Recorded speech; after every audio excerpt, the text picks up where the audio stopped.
Hello and welcome everybody to Riga International Film Festival, and today we are doing an industry program, Baltic Animation Meet-up, more precisely animation co-production, Latvia meets Canada.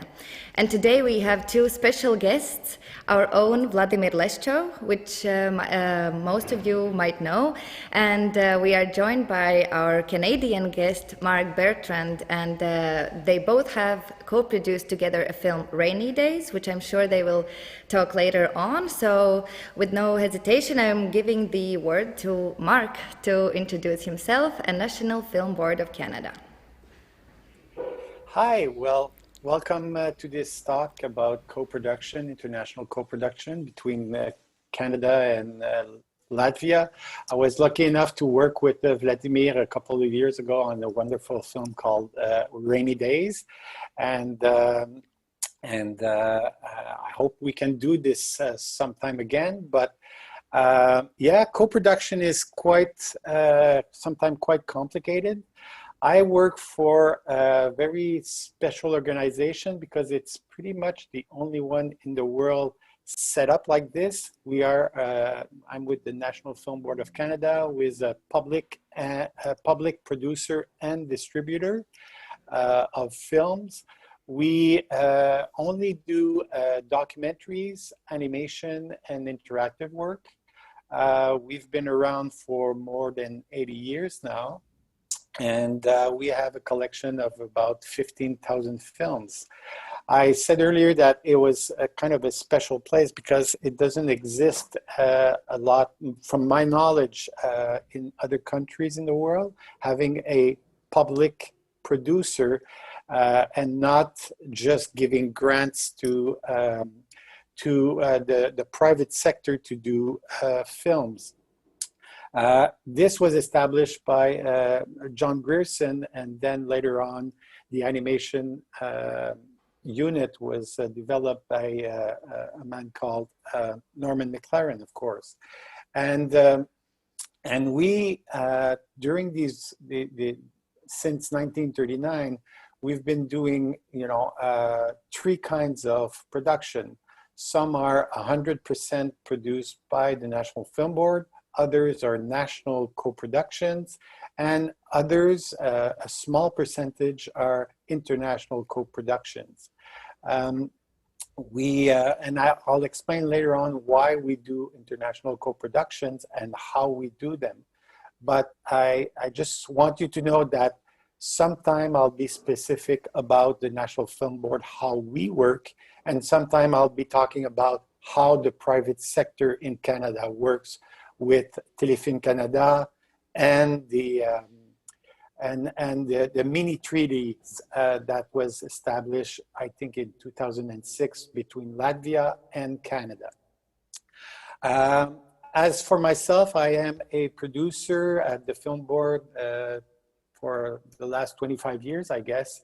I've done over 150 production, some of which I would say probably 20 or 25 of which were national and international co-production. So I'm not an expert in the details of co-production, but I've done quite a few, and I understand how that works. And about myself, I work mainly pretty exclusively in animation, and I produce probably four to 10, I would say around 4 to 6 films a year. So that's pretty much how I work with a small unit within the Film Board. The Film Board is quite a complicated organization to explain, but in a nutshell, we have two main programs, French and English, and then within those programs, we have interactive, animation, and documentary studios. We also have a unit that does distribution and marketing, and of course, finance and legal. So let's go to the fun stuff. I'd like to show you a clip that we made last year to show We had a couple of films that were shortlisted for Oscars last year, and we wanted to show what was coming up in 2021. So you'll see clips of 4 films that were finished and started in festival this year. So the first one is a co-production with England, the second one is a co-production in Canada. The third one is a co-production with Poland, and the last one is a co-production that I co-produce with France and Denmark. So let's go for the clip, and then please feel free during this conversation to send your questions if you have any. So let's go for the clip, please.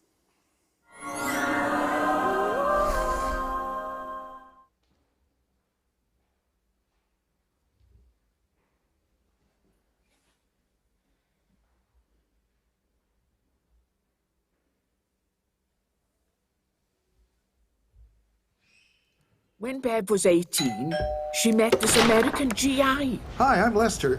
Can I take your daughter out, sir? Well, that was it. She married him and moved straight to California. Didn't last, though. Bev spent more time at the RIGA Museum with Lester. Can you believe this? Dad said. I knew it. She's bloody trigger happy. After Lester, Bev got through a string of rich husbands and got a pile of alimony.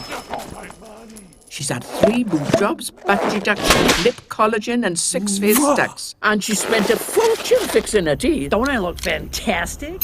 Body sculpture, she calls it. She started her first business in LA, stuffing pets for celebs. Her latest gig's called Remains to be Seen, High-Tech Cryogenics for Richos. She's big time now. And what have I done with my life?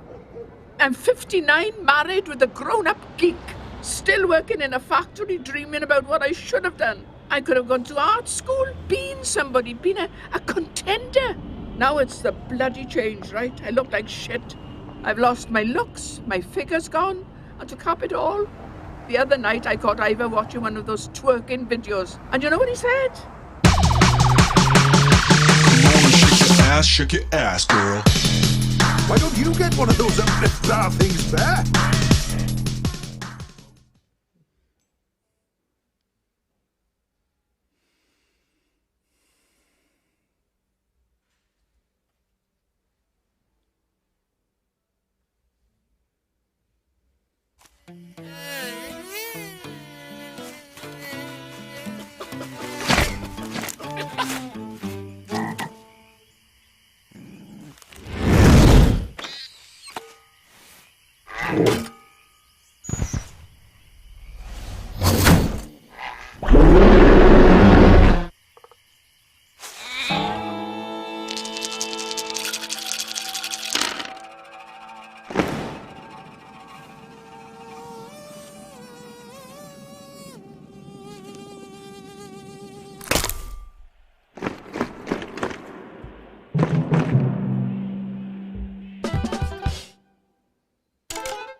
What does the hangman think about when he goes home at night from work?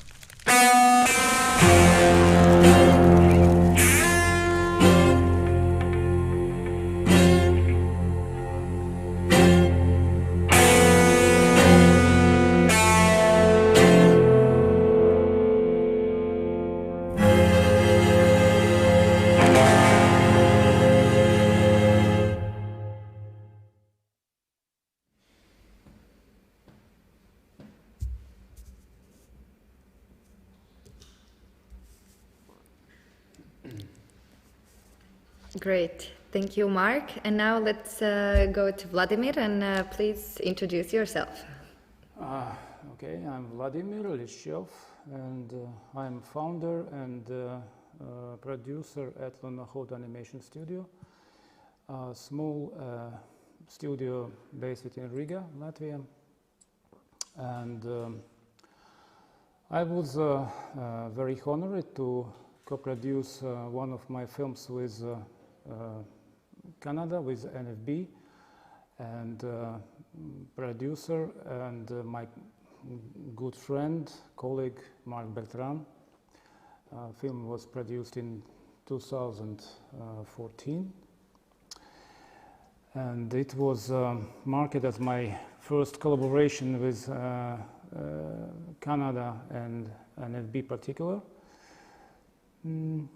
So I think more questions will come later during our discussion, and as a part of my introduction, I would like to screen a part of the film, yeah? Right, a trailer, yeah. And then we'll continue.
Yes, so we screened the film Rainy Days yesterday during short RIGA PERSONA program, which was entirely dedicated to Vladimir Leschiov. So I hope some of you watching today also saw the film yesterday.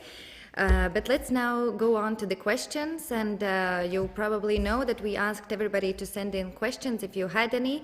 And so one of the questions, which I think is perfect for the introduction, is to ask Mark to tell us more about the NFB and how does it function, because as you mentioned earlier, National Film Board of Canada is a governmental organization, but it also works as a film distributor and a co-producer.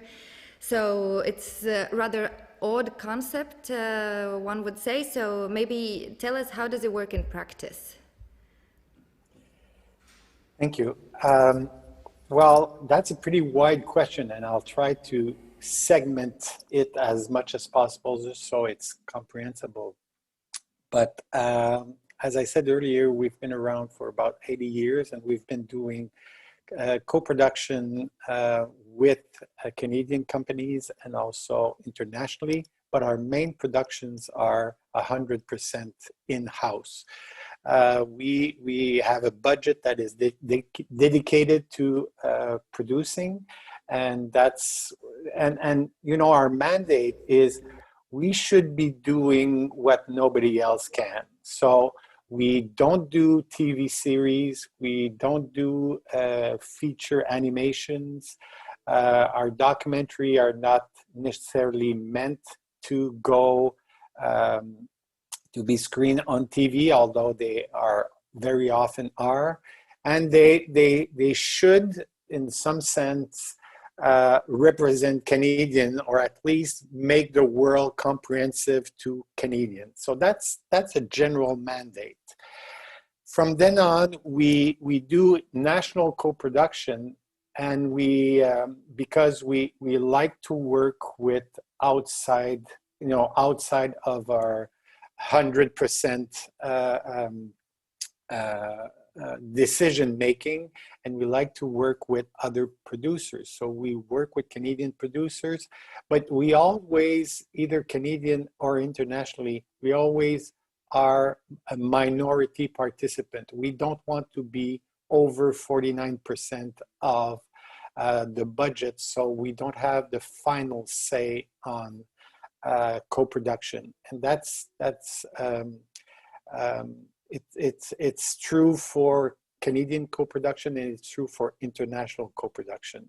So there's a question later about rights, and we're never the majority leader on co-production. Because we receive an annual funding, why do we want to do co-production? Well, simply in animation, and I'll start with talking about animation because that's what I know best. But in animation, what we like to do is we like to work with highly skilled animators, very often very well established, and because for me to justify Canadian funding in a co-production, especially because we're a public funder and a public producer, I need to establish why are we working with international creators, and the answer is very often because they can bring something, they can bring some kind of a emulation to our Canadian creators. So we like to mix up talents with internationally and with Canadian. If I take the co-production that we did with Vladimir, Rainy Days, right from the start, Vladimir wanted to work with a Canadian creator named Pierre-Yves Drapeau. And Pierre-Yves was like our Canadian creator, and he wanted, it was important for him to work with Vladimir, and bringing those two talents together was a very good experience for our Canadian creator, and then it was a good exchange. Also, we invited Vladimir to come to Canada and do a masterclass at the film board.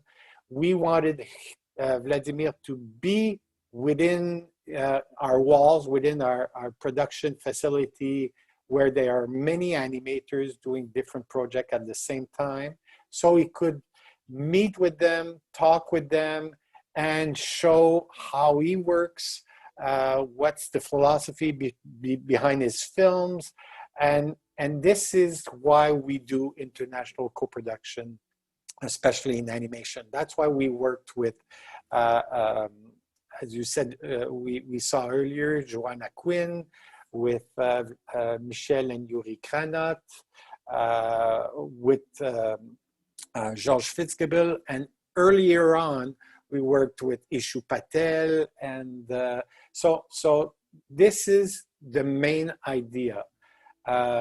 You will not see a lot of our co-production made with, let's say, student or not established or and I don't want to say established, because I think filmmakers that have a strong vision. And I think that when I met Vladimir, he had a very strong sense of the cinema or the films that he wanted to do. And for me, that was very appealing. So that was, one of the basis of why we should work together. And this is the question that we often ask: why should we be working together? And in that sense, if both parties can bring something and learn from each other, for us at the film board, that makes sense. Thank you. And so there was another question, a follow-up question to you, Marc, about the pros and cons of co-producing a film with a governmental organization versus a regular production house. But maybe that's a question actually to Vladimir, as you have done both. So yes. I think it's actually a question to our both, because it's a question for two sides. Go ahead, Vladimir. Go ahead. Well, I will start with probably positive things, with the pros. So, co-production with Canada, with NFB, gives creator excellent possibility to use very advanced technologies, very well experienced staff at NFB. It's excellent also for the film distribution in future, because NFB has great experience in this area, and it's really, I think, one of the most well-established distributors in the world. And if we continue with what Marc already said, it's also an excellent possibility to collaborate and to work together with Canadian professionals, and that's really amazing experience. And what about cons? Probably the people who are going to collaborate with NFB, they must be aware of possible difficulties, such as it's a very serious institution, so you have to be very well prepared with your project. You have to present it without any doubts, without any questions from the side. So you must be very sure what you want to do. You will be probably asked about the terms of your work, because your job, your work can't run forever, so you have to be in certain framework and not going out of it. So you have to imagine your plan, your working plan, and be sure that you will finish it in time. So other things, I think it's as always with the big companies, with the big structures, it's of course huge bureaucracy, but it's everywhere. So you have to be prepared also to this. But if you have producer, if you are creator, if you are director, you are artist, and there's somebody who will care about all this paperwork, all this paper stuff, then you don't need to worry about, and just 100% to be in your work. So in general, I think it's really worth to try. I will continue on this. I completely agree with you, Vladimir. I think co-productions are great because you can bring your best to the table. As Vladimir said earlier, we have a bunch of experts. We have means to go and get the best people in the business to do the work. And from our end, we very often do post-production in-house, and we have people that are doing a bunch of different kinds of projects every year, and they get very good at what they do. And then the other thing is that our focus is always on the filmmaker, on the creator. We want to do the film that the filmmaker wants to do. The cons are, you're absolutely right. Be prepared to to work on a lot of documents that have to be done in, in English, of course, because we have to find ways of have good communication. You will be asked to read, heavy contracts and documents because we've been doing that for a very long time. And I think that's a big burden on smaller production companies like Lunohod or because it puts a lot of pressure on the co-producer, because I work for a big organization where there are some lawyers, and I always make it very clear that working with the film board is a lot of work, but then it's a good, it pays off in the end, because when we are working in the production, I think we make a very good partner. The last thing I think is very important is to establish a very clear communication. And we have to have a very strong sense of what we see as the film that's going to be.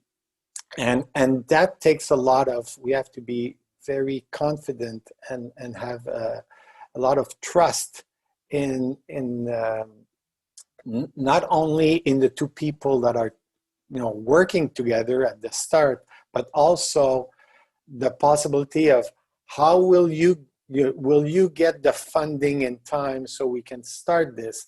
Will I get the permission to get the funding in time to start this? And this takes time, and sometimes it's not only the dance that we're doing, the two producers or the producer and the creator together, but also for us to put pressure on our own organization so this works forward. The last thing is that working with the film board, you don't work with just a funding company. You work with a co-producer, and we get involved very early on, and we do comment on the script. Not like a funder. The funder will give you the money, and then you have to tell them that, well, I've done this first stage, and then the other one, and the other one. A co-producer will tell you, are you certain about this line? Is this? So we intervene as co-producers. We don't want to influence, the creation, but we do work together. So you have to have a lot of trust to actually have comments on your own work about every 2 weeks as you are working on it. So, and that's, for me, it's all about how do we establish the first conversation? How do we establish trust right at the beginning? Yeah, I would like to add that it's about trust and self-responsibility a lot, because both sides are very responsible for each step working on a particular project, and also it's based on a huge amount of trust, so it's very important. Mm-hmm. And speaking of, maybe we can go on. Why did you choose Canada? You already mentioned Yves, your composer. Was he the main reason, or how did you meet, the two of you? Was it in a film festival somewhere, or yes? Well, I can start on this. I remember hearing about Vladimir's work through Pierre-Yves Drapeau, who told me, you should check this guy out. And, and I believe our first meeting, Vladimir, was in Zagreb in the morning at breakfast. And I had just seen Wings and Oars, a film that I just loved. I was really, I really loved the way this film was, coming out, and I recognized there was a very strong vision there. I had seen some of Vladimir work, but I've never kind of, you know, crunch on and was passionate about how his storytelling was being said. And for me, that made him a very unique creator and a very strong animator, of course. So when Pierre-Yves told me you should meet with Vladimir, we did meet, and from there, I think I remember our first meeting, and Vladimir, you were very strongly like, why should I work with you? What can you bring to this? And I usually work alone. I don't need the National Film Board, you know. And then we met again at another festival, and we built, you know, our trust together. Sometime around a lot of vodka, sometime just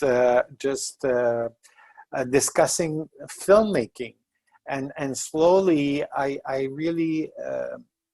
I remember I said to Vladimir, you know, send me your next project, and we'll see how that can work. And for me, it was a strong proposition, and I really wanted to work on this proposition. So that was pretty much our first collaborating. But we did meet a couple of times, just so you have to establish that both of you are going to work for a long time together. You will have to be very convincing about your partner for on your own side, and justify why you want to work with this organization or with this person, and I think that takes some time of knowing each other. And be able then to vouch for each other, because we're going to spend money that it's not our own, that is coming from funders, and we have to vouch. You know, I trust this creator, I trust this producer. He told me that, and he will abide by it. So that, I think that's very important. I would like to add some more to what we heard from Marc, actually about the background of our first meeting, how it happened and why. Because the question actually was why exactly Canada? Well, I was collaborating with Canada already before I met Marc, but it was not a co-production. I was working together with Canadian composers and sound designers. Well-established composer Normand Roger, and already mentioned sound designer Pierre-Yves Drapeau.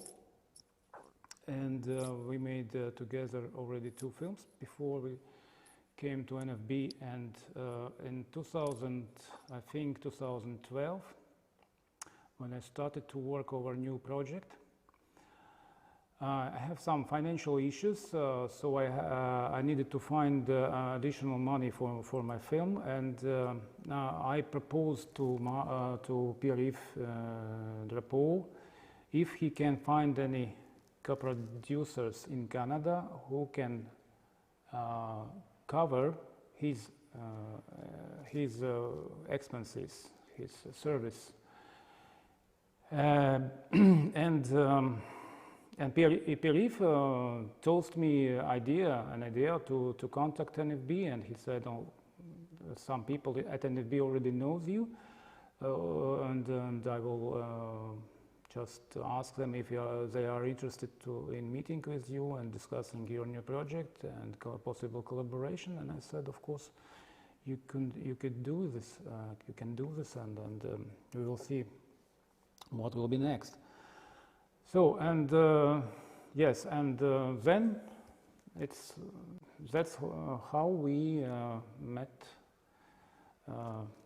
Marc, and first time actually, and then we started our collaboration. And From the practical side of things, maybe tell us more about what did actually you have to do, because both of you already mentioned that there's a lot of paperwork.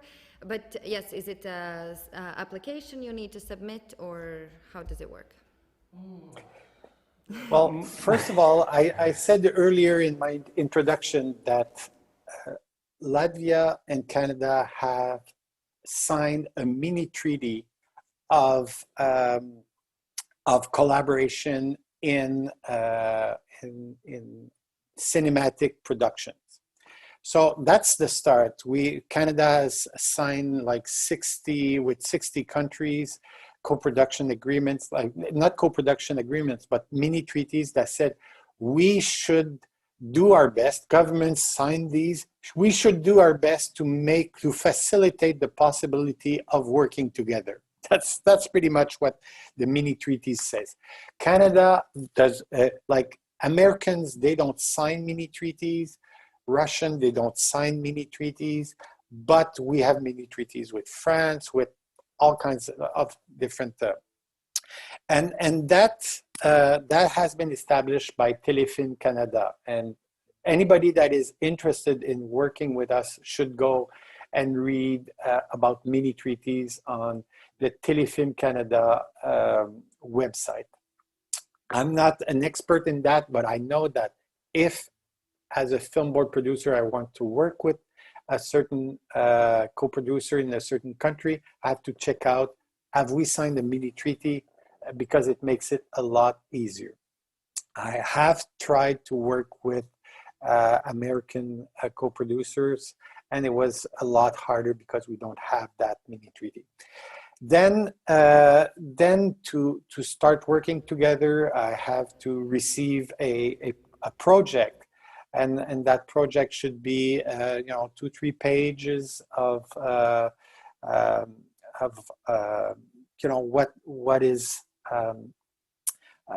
what is the essence of the vision of the filmmaker for doing this film, and then a small synopsis.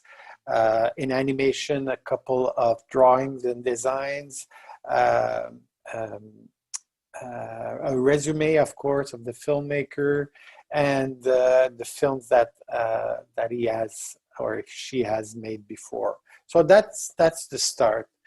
From there, if we do start to collaborate, we hope to start in development when the storyboard is not all finished, when the animatic is not finished. So we like to start when we're working the scenario. From there, we will start discussion.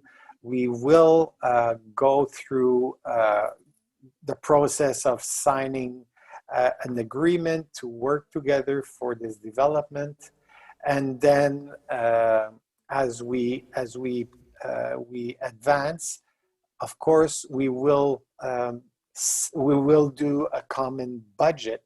How will it cost to do this production?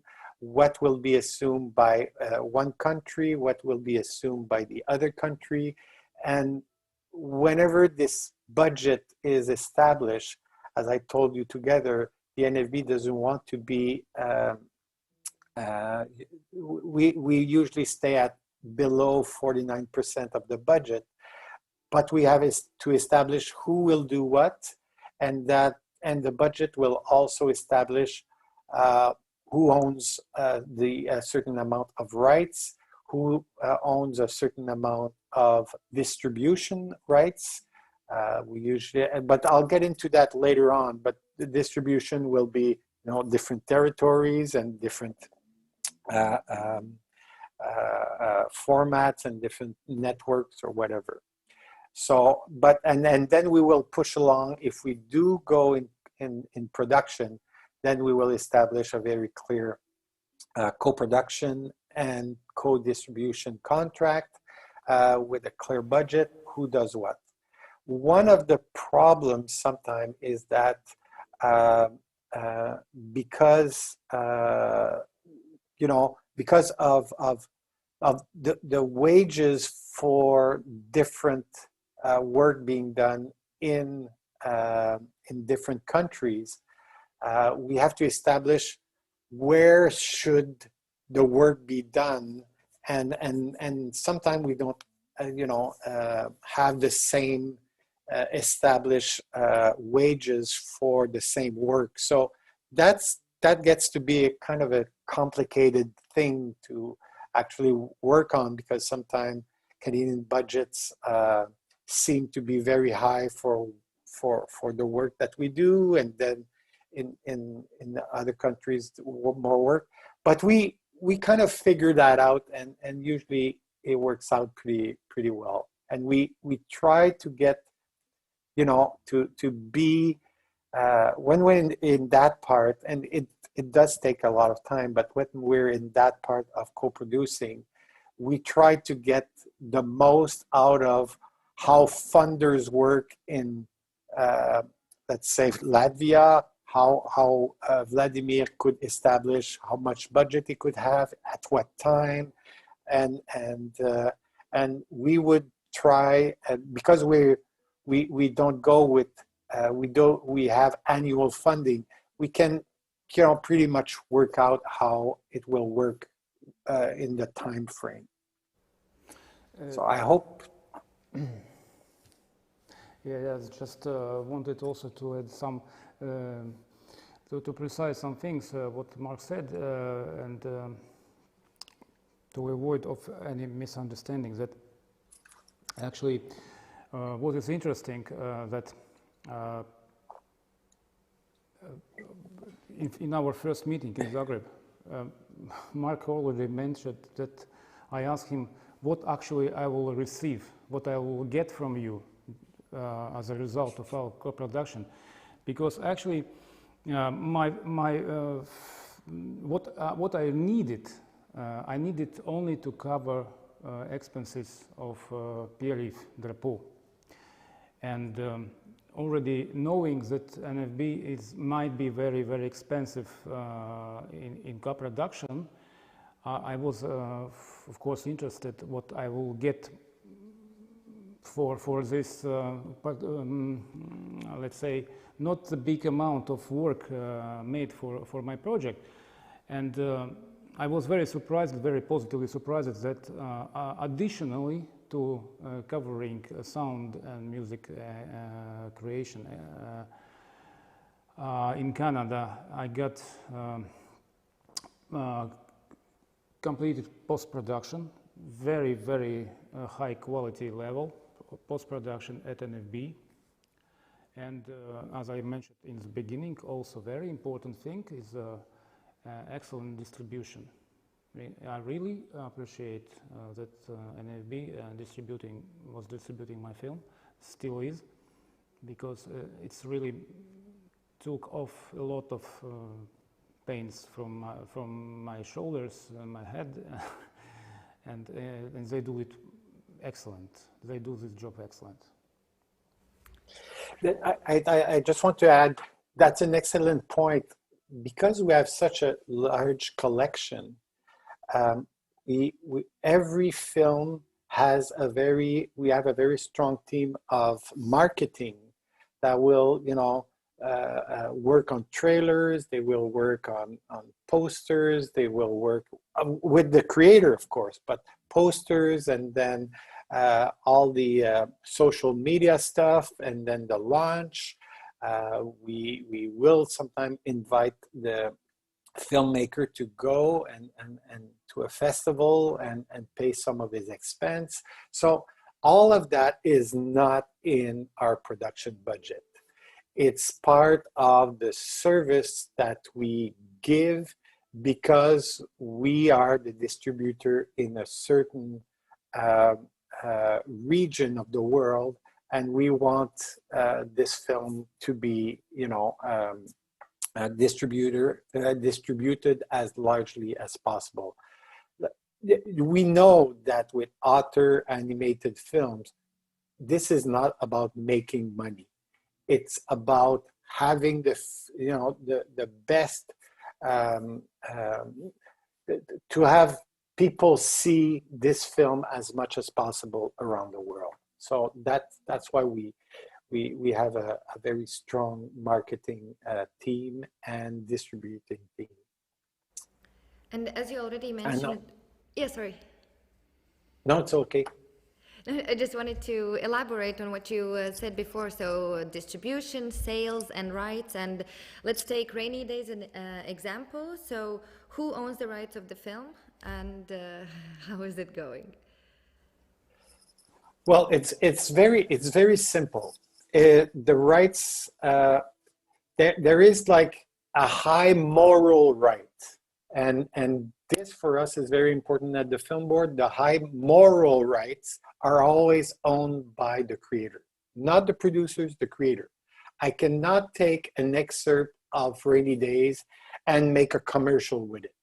This, I have to talk with Vladimir, the creator, not the co-producer, but the creator, and say, would you agree that we take this character and do a commercial with it? As a co-producer, a minority co-producer, of course I cannot take, and we will not go that way, but that's just an example of something, you know, the moral right is always owned for life by the filmmaker. The distribution rights and production rights are very simple. We establish right from the beginning in the distribution co-production agreement which territories we have and which each of the, and then if there are any revenues, it's always about how much, you know, the percentage of the money that we put in the budget. So if Canada, and I don't remember the numbers or the distribution rights about Rainy Days, but I believe that we are the main distributors in what we call the Three Americas. I believe Lunohod still own the rights in Europe, but I'm not sure. Vladimir, maybe you're clear on this. And then our team also has the rest of the world because we have some agents around the world that can distribute the film. But I'm not sure. But usually that's a bit like that. Then, if there are any revenues, let's say Lunohod has 75% of spent 75% of the money in the budget, and the NFB has 30%. Then, if there is 100 euros that in revenue that comes back, then the distribution team will take a small percentage and then distribute it between NFB production and Lunohod production at the 30-70% percentage. And that's, does that make sense, Vladimir? Oh yes, yes. You're almost right. Yeah, I'm not sure. Also, I don't remember what the percentage was there, but I think it was probably 40-60. 40 for Canada, in general, yeah, and then 60 for Lunohod. But we're not waiting for money. This is an not, animation film. We're not waiting for money. No, of course, no. Yes, but I'm curious. Wasn't this NFB hand when in 2016, I think, at festival in Hiroshima, Rainy Days was the only film about Japan in competition. No Japanese films at all. It was the first time when in Hiroshima festival wasn't any Japanese works. Was it your teamwork? No, that there wasn't any Japanese work? No, we cannot influence festival that way. No, just yeah. But we do have very good relationships with festival. Sometimes because we have such a big body of work, especially in animation, sometimes they kind of work with us in positioning certain films, but festivals are very independent, and I think they should continue to be very independent from producers. So, Of course, and they have their own peace of mind. Yeah. So, next question. Yes, we can move on to a more general question. And there was a question about experimental animation and how do you think it fits into animation today? I really believe in experimental films. I produce them. I like them. I like to see them. I think animation is such a great way of expression with not only visual and sound, but also movement and everything. I think that but the fact is that I've never co-produced an experimental film, very simply because whenever you see a project about an experimental film, it's more about the process than the result. And for co-producers to actually figure out and know what the film is going to be and have a clear vision. Is it going to be this long or this long? What kind of... It's very hard to understand where an experimental film will end up. So as a co-producer, the risk is very, very high. And it's very hard to co-produce an experimental film.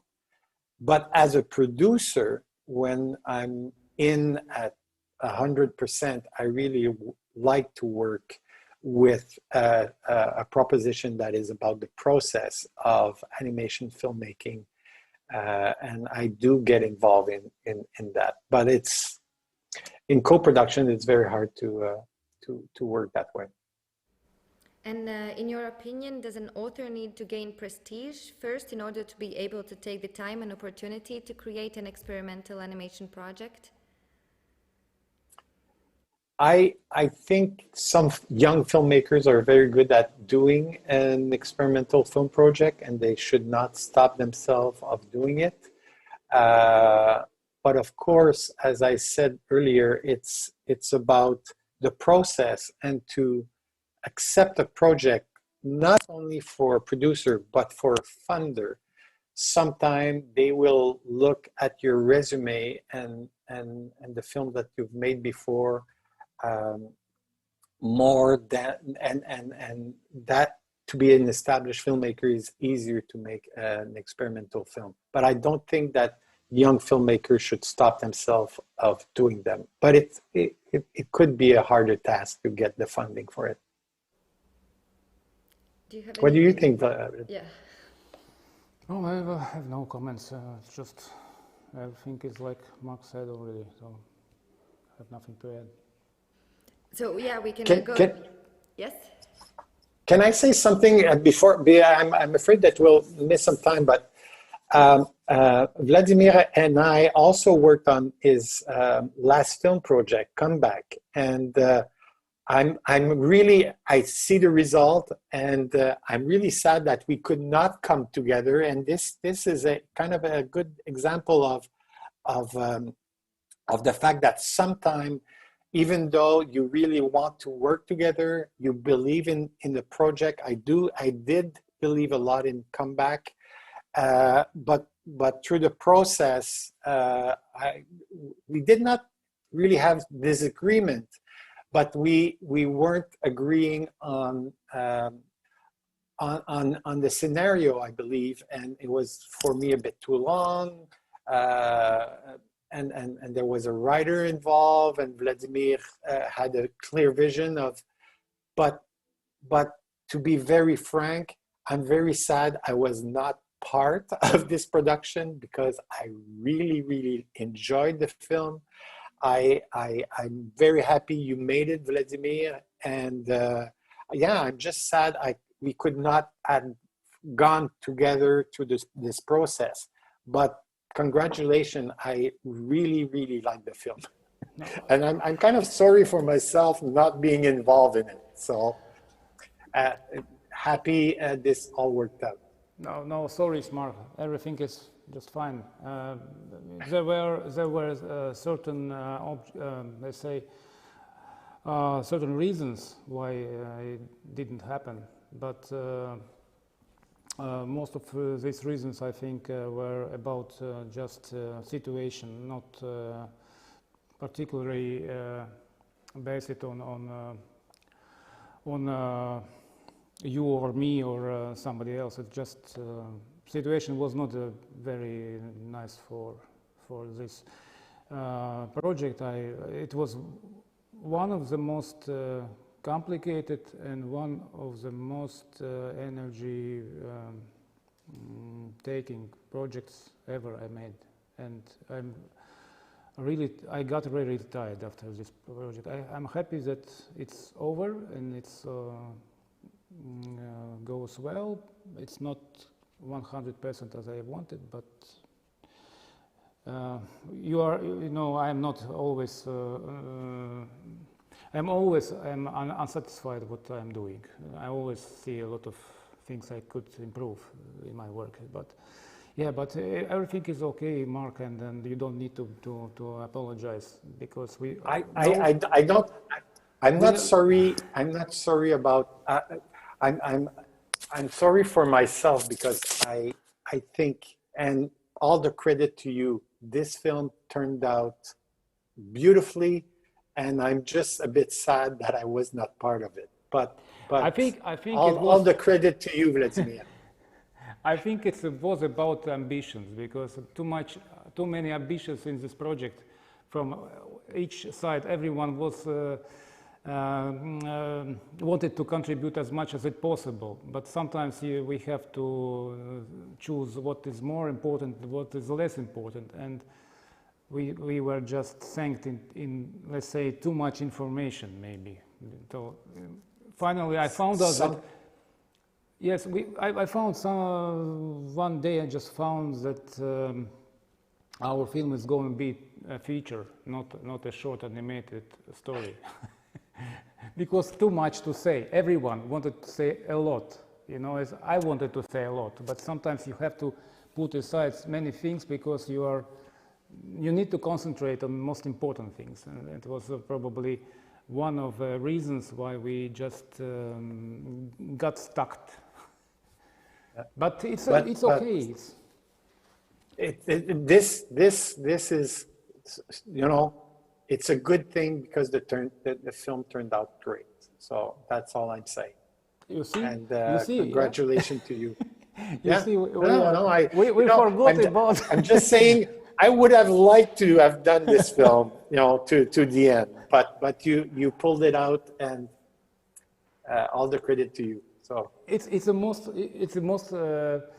precious part of our discussion today, because we are now talking to let's say producers are talking about their own things and nobody understands what we're talking about, but it's our work. Yes, it is, and sometimes things get out of control and somebody has to take the decision, this is not working out, and I think that's what you did. I think you did exactly what had to be done, and finally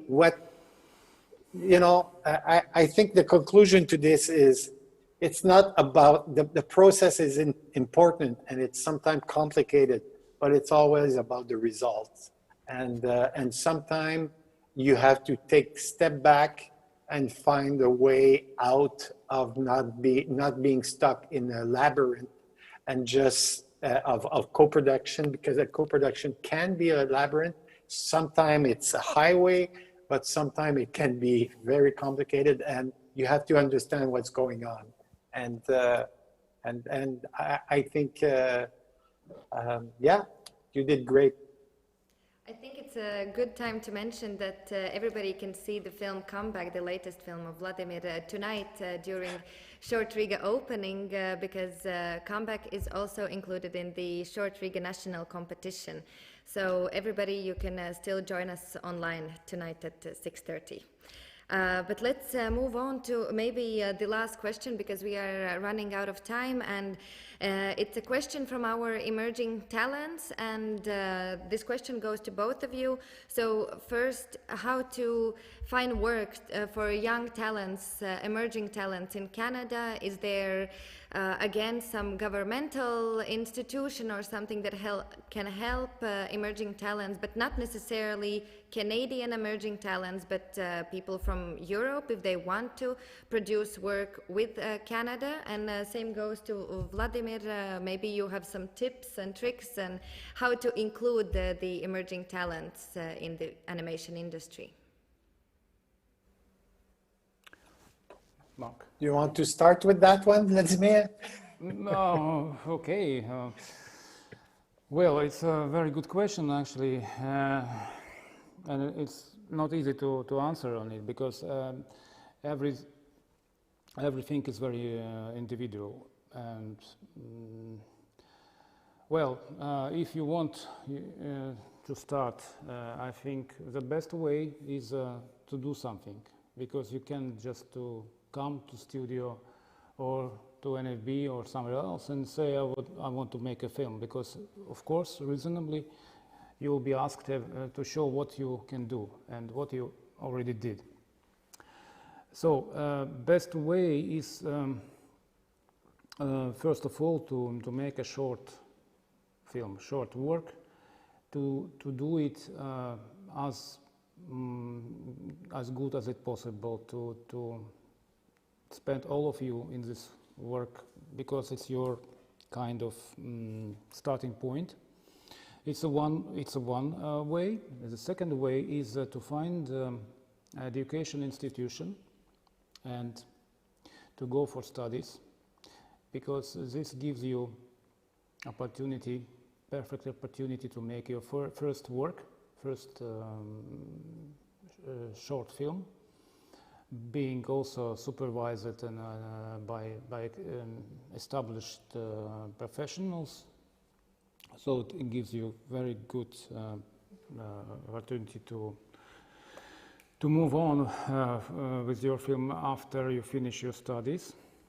And third way, but not the best one, is to go directly to studio and to talk with producers if they want to work with your project. Because in the third situation, you will be, once again, you will be asked what you can do, what you did. So I think the first two steps are probably most worth of being considered. And you should be prepared also to invest a lot in your work, because it's your work actually, and you can't expect that somebody will cover your expenses and pay for your work. So it's up to you. If it's what you really want to do, then I think it's your, how we used to say, it's your problem. I totally agree. I think a good, strong education about the filmmaking, the kind of filmmaking that you want to do, especially in animation, if you have a strong base, that is always very important. And then if you can develop your own vision, your own creation, that's the way you will be spotted and seen as. I think the third thing that I would put on your list, Vladimir, is if you have a chance to go to festivals, if you have the chance to go either to Annecy or there are always some recruiters there that are looking for strong animators, strong creators, strong visions, and you can find them all over the place. Mostly they're Americans, but you can also meet with Canadian producers, and we're always looking for talent.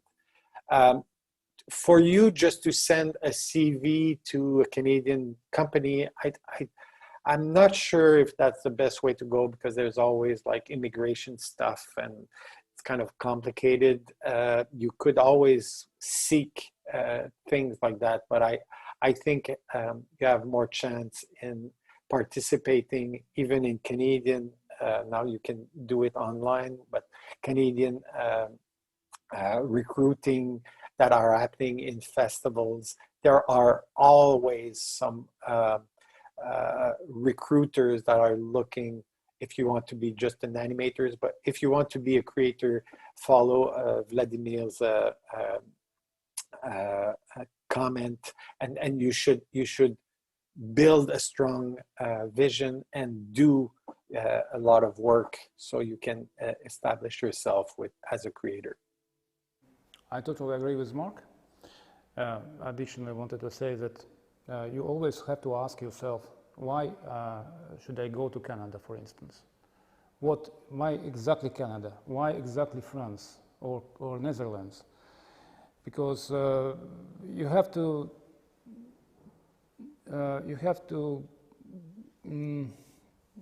have a strong aim, goal, what you want and how to get it. So I think if you still want to, one day, one very nice sunny day, you want to co-produce, to make a work with Canada, maybe the easiest way is to find a first collaboration in Europe with studio in a country, in one of the European countries, and then they probably will involve as a co-producers Canadian side. As we know, there are many co-productions now made between 3 and more countries, and one of them is Canada. Do you agree with me, Marc? Mm-hmm. Yes. So probably totally. To start with Europe is the best way, but then it's easier to get to Canada. I mean, to start with, to collaborate with Canadian producers, because as I just wanted to finish that anyway, it works the same as I said, that if you will go directly to NFB, you'll be once again you will be asked to show what actually you can do, because if you don't know what you actually want to do and you have no any backgrounds, you have no any portfolio, it's, you know, it's for in every area it is just zero. It's very suspicious. It's a huge risk, you know, because not only Canada but also Latvia spend for our productions, for our short films, not the private money, but money of taxpayers. So Canada, Latvia, National Film Board, National Film Institute of Latvia, they are responsible for money they receive from taxpayers. Of course, nobody wants to have a risk, to waste this money. Is it clear? Yeah. Anything to add, Marc? There's a question here, what you hate about your profession. I'll turn the question around, what I like about my profession. You know, we talked about trust building, about meeting people, and basically, you know, one good part of my work, and I think Vladimir also, is to actually build a network. And the short animation, author-based animation world is not a big world. It's you meet pretty much with the same people. It's a network of people that actually know each other, and if you can go to a couple of festivals, you understand that you know, the people all know each other. And I think building that network is something, it's also part of your job, but it's also the nice part of your job.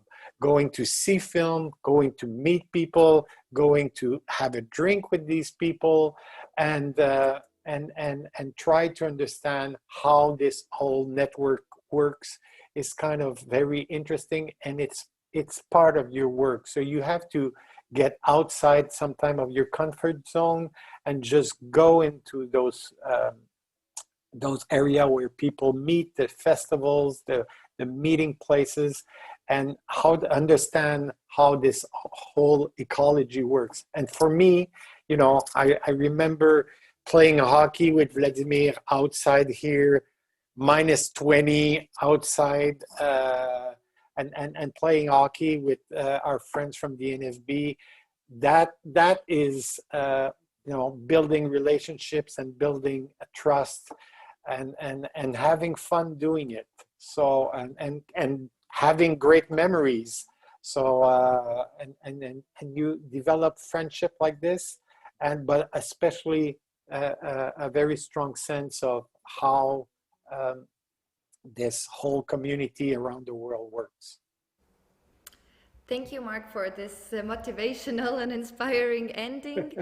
I would like to thank both our speakers, Marc and Vladimir, and I would like to invite everybody to join us for actually to see some animation films during short Riga national, international competitions, as well as the Festival Darlings program. And you can join us online. And thank you all for watching. Goodbye.